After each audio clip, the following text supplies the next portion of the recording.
Anda ingin punya rizki yang mengalir deras dan jernih seperti ini? Assalamualaikum warahmatullahi wabarakatuh. Jumpa kembali dengan saya di Kultum Ramadan, Gapai Kemuliaan. Mari kita lihat apa yang ada di belakang saya. Pertama, dari mana sumber air ini? Yang kedua, bagaimana agar air ini mengalir? Begitu pula rizki kita. Yang pertama, kita harus tahu di mana sumber air ini. Karena apabila di atasnya ada bangkai, maka ketika kita minum air ini, kita akan sakit. Tetapi apabila di atasnya jernih, ketika kita minum air ini, kita sehat, keluarga kita sehat, dan bahkan memberikan rahmat dan barokah. Banyak orang yang langsung minum air ini, dan kemudian mempergunakan air ini bersama keluarga. Akhirnya bukannya menjadi sehat, malah menjadi sakit. Karena itu yang pertama, agar rizki kita barokah, kita pelajari di belakang kita. Bagaimana sumber rizki kita, kebersihan rizki kita. Dan juga tentu bagaimana agar rizki kita menjadi jernih dan barokah. Itu yang pertama.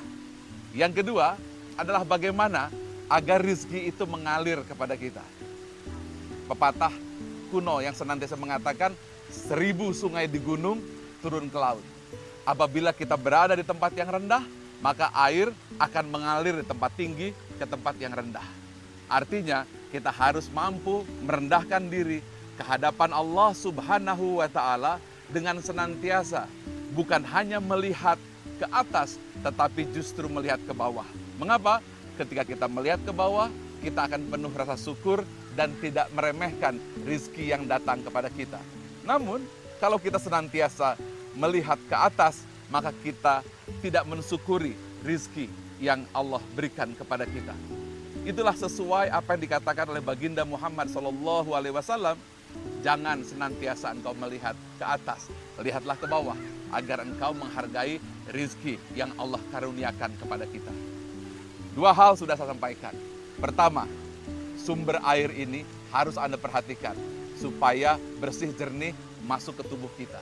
Kedua, merendah dengan cara bersyukur kepada Allah Subhanahu wa Ta'ala. Yang ketiga adalah bagaimana cara mandang kita kepada rizki. Anda coba jawab. Ketika dikatakan uang, apa yang timbul di pikiran kita? Ada yang mengatakan najis, ada yang mengatakan kotor, ada yang mengatakan hina. Nah, ketika kita berpikir seperti itu, maka rizki akan sulit datang kepada kita. Mengapa? Karena pikiran kita adalah law of attraction. Pikiran kita akan mampu menarik energi. Karena kata-kata kita, pikiran kita adalah getaran yang menggetarkan alam semesta. Dan pikiran kita akan sampai kepada Allah Azza wa Jalla. Hingga ketika kita berpikir positif, bahwa rizki itu akan datang. Permasalahannya adalah bagaimana kita mengendalikan pikiran kita, membersihkan pikiran kita, bahwa rizki yang datang haruslah rizki yang bersih, dan kemudian rendah hati kepada rizki, karena dengan cara seperti itu, ia akan datang kepada kita. Bukan berapa banyak rizki yang datang kepada kita, tetapi bagaimana kita memanfaatkan rizki yang kita miliki. Karena apabila kita memiliki rizki yang barokah, maka sekecil apapun menjadi air yang jernih.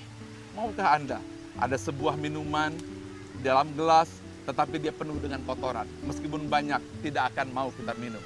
Tetapi apabila dia sedikit tapi jernih, maka minuman itu akan menyehatkan. Begitu pula rizki kita. Jaga kebersihan kita, bukan hanya pada air yang kita minum, bukan hanya sumber rizki kita, tetapi pikiran kita pun harus sanggup siap untuk menerima. Tidak mengatakan bahwa rizki atau uang itu menjadi sebuah najis atau kotoran, tetapi kita menjadikan rizki cara untuk menjadi rahmat bagi semesta alam. Maka dengan 3 cara itu, maka insya Allah rizkinya akan mengalir deras, karena Anda telah menjadi magnet dan sekaligus menjadi lembah yang rendah. Menjadi magnet yang menarik rizki dengan membersihkan hati dan pikiran, dan merendah seperti lembah hingga ia mengalir di tempat tinggi ke tempat yang rendah. Dan yang ketiga adalah senantiasa waspada kepada sumber rizki yang ada di sumbernya. Perhatikan 3 hal itu, maka niscaya rizki akan datang kepada kita. Jadi kendalikan dulu pikiran kita. Kendalikan dulu pikiran kita. Jangan menolak. Karena kebanyakan dari kita memang menolak rizki dari pikiran kita.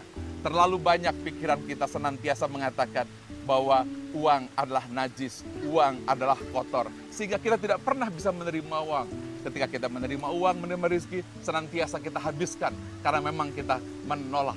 Tetapi kalau kita mensyukuri satu nikmat apa saja yang Allah berikan, maka Allah akan tambahkan. Dan itu adalah janji dari Allah, apabila engkau bersyukur, maka Allah akan tambahkan rizki.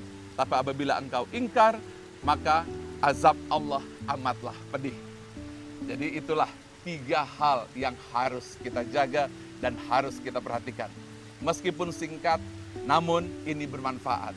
Perhatikan 3 hal tersebut agar kita menjadi magnet rizki. Perhatikan 3 hal, sekali lagi saya ulangi. Perhatikan, lihat di sini di belakang saya, di sumber air di sana, perhatikan. Jangan makan rizki yang kotor. Apabila di atas sana ada bangkai, maka jangan minum air ini. Apabila sumbernya bersih, silahkan minum. Meskipun sedikit mau barokah. Yang kedua, jangan berada di tempat yang tinggi, tapi beradalah di tempat yang rendah. Dengan cara seperti itu, rendah hati, rizki akan datang kepada kita. Kemudian pergunakan kunci yang ketiga, law of attraction. Terima rizki. Apabila dapat 1 rupiah, rasakan seperti dapat 1 miliar. Jangan sampai orang dapat 1 miliar, hati merasa seperti dapat 1 rupiah.